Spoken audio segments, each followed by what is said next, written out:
Indoor by Cameron Hanes. The foreword to this book was written by Joe Rogan, who I have mixed feelings about, but you know, he did his thing, and he wasn't incorrect. The author Cameron Hanes, for some background, is known best skill-wise for his hunting abilities. He hunts what sounds like primarily buffalo and elk, but what can we learn from him and his history? I'm sure it's more about guts than any kind of glory. Let's talk about it. Just so you guys know, there are affiliate links in the description, and if you buy anything through those links, like maybe this book, then I get commission, which helps me build this channel and keep making these videos. Welcome back to my channel. My name is Sam, and I want to make self-growth normal, because people shouldn't have to look this information up. It should just be mainstream knowledge. If you agree, then please make sure to smash that like button. Chapter 1, Life is Suffering. You learn here about his relationship with his dad, his stepdad, and how he admired the toughness of his stepdad, but hated the way he was treated by him. Haynes said that fighting is part of him, and one reason he's so thankful for his upbringing despite the pain it brought him throughout the years. Chapter 2 is Pushing Above Average. In this chapter, you learn about what happened to his dad, how he got into football, and where he met his wife. What I love about the story is that there were times when he felt hopeless. He did things most people do when they just drift around in life, like overthinking and misbehaving. And it says that what he can do now is not natural and that anyone can do it. Like, if he can do it, anyone can. Chapter 3, Diving into the Deep Holes. I found it interesting how much of an improvement in results his second year of bow hunting had over his first. For anyone wondering when they hear this book, the author is hunting elks, but instead of elk, he says the word bull. So does that mean he's hunting bulls? No, he's actually referring to something called a bull elk. A bull elk is an adult male elk. The reason he calls them 5x5, it's kind of complicated. To my understanding, it has to do with how many tines, those like pointy branch looking things, are on each of their antlers. They're such beautiful creatures. Look at that thing. Chapter 4, Strange and Unexplored Territory. In the regular world, the people with money or connections had an advantage over regular guys like us, but material success, money, and reputation don't mean anything in the mountains. The mountains don't give a damn. That's just one part that stood out about things that made being in the wilderness special compared to just everyday life. Chapter 5, Don't Let Them Outwork You. For anyone wondering, Cameron Hanes looks like half a century older on the cover than he does in other pictures. I don't know, the guy in this book, you imagine to be this badass like hunter dad, and then you look at the cover and you see what looks like this wise senior man who has lived more years than he has been on this earth, if that even makes sense. It's inaccurate, but this chapter was super interesting when he discussed why, despite his side hustle with hunting and social media and everything, is not enough of a reason, and not really anything is, for him to leave his day job. Hanes does work full-time at a utility company, and he takes a lot of pride in it, which is seriously unusual for an author of a book like this. Extremely unusual. I actually don't think I've ever heard of it before. Check out the book and hear out his reasoning. It does make sense. Chapter 6, Obsessed or Average. It really hits you sometimes when you get one piece of feedback from someone and it can like actually change your life. The author got this from someone who read a lot, but for the most part, seemed like he knew nothing about hunting.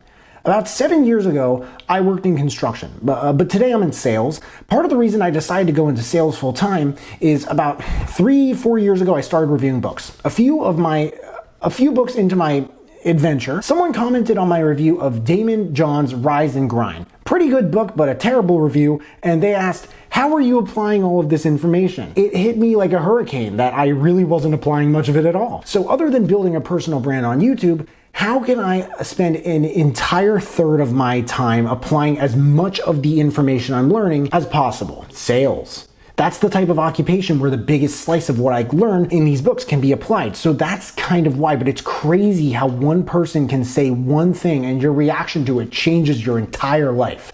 Like, I don't talk about that often, but I try not to talk about myself too often in these reviews. It's not a review of me, it's a review of a book. Anyway, chapter 7 is Ramp It Up. This chapter went a little deeper into his experience running ultramarathons. For anyone wondering, an ultramarathon is a marathon longer than 26 miles. A lot of the effort he put into conditioning was actually for bow hunting. He wanted to prove that hunters were actually passionate people, not these careless, soulless dumbos or something.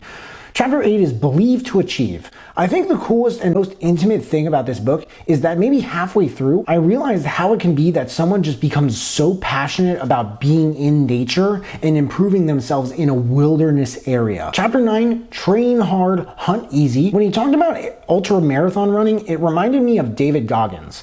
And I feel like a lot of people think of David Goggins when they think of this guy. They have different brands for sure, and perspectives on things. Goggins seems much more on the visceral, like extreme side of things. His goal is to become the hardest person on the planet, whatever that means.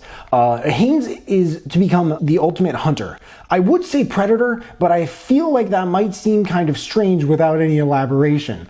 Interestingly enough, Goggins writes and narrates the afterword of the audiobook. Chapter 10, Last Load. It was really heartwarming, that sort of tribute this chapter paid to his dad. Chapter 11, The Best Never Rest. This chapter talked about so many people, just how to become the best and what the best people in their fields have in common, specifically athletes and hunters. Here's a quote from what I think was a poem. It's called If by Rudyard Kipling. If you can talk with crowds and keep your virtue, or walk with kings nor lose a common touch, if neither foes nor loving friends can hurt you, if all men count with you but none too much, if you can fail the unforgiving minute with 60 seconds left of distance run, yours is the earth and everything that's in it, and which is more, you'll be a man, my son. You also learned about must be nicers. Pretty self-explanatory. Those who are like, oh, you know, they must be nice. Chapter 12 is Beast Mode. This whole thing about like the rock at Mount Pisgah was ridiculous. Dude, let the guy work out. It's a freaking rock. Also, don't let Dick's Sporting Goods fool you, okay? Working out does not need to be expensive. People get ripped in jail. People get ripped on the street. People get ripped in jail. Look it up. There are like superhero videos and stuff on YouTube of people getting like totally jacked on the street. How much do you think they paid to do that? Chapter 13, Hating Me Won't Help You Win. Here we learn about the author's philosophy on getting started with building a skill or brand, for lack of a better word, the ethics as well of hunting. Hunting, I don't personally agree with it, but dude, oh my gosh, it's a free country. Like, what he explained with wildlife management, though, that is a solid point I have never considered. Me and probably a lot of people who have literally never heard of it. For example, if you're in an area with enough bears, non-residents can kill 2 annually in an effort to help the moose population. Not a lot of people think about that. And that's just one example. You probably couldn't do something like hunting successfully either for years without like a logical rebuttal to almost any objection people have over it. Hunters do play a vital role in conservation, and that is really easy to misunderstand.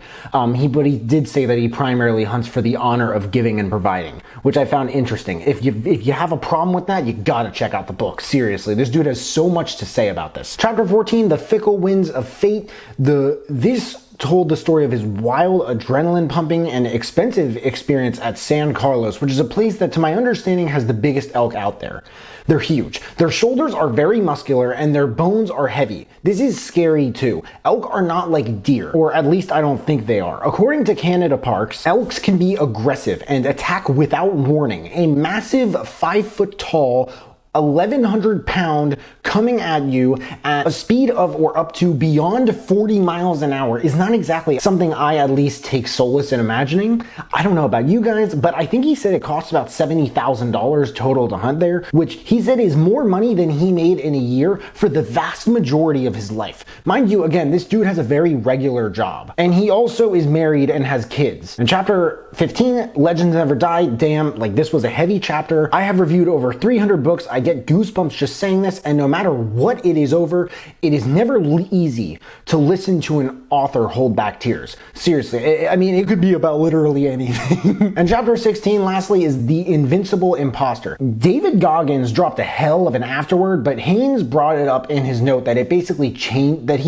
changed his own life in general by chasing his passion and not accepting defeat. Overall, it's a solid book. The only thing I'd change about it is that I feel like it paints itself as much more of an instruction manual.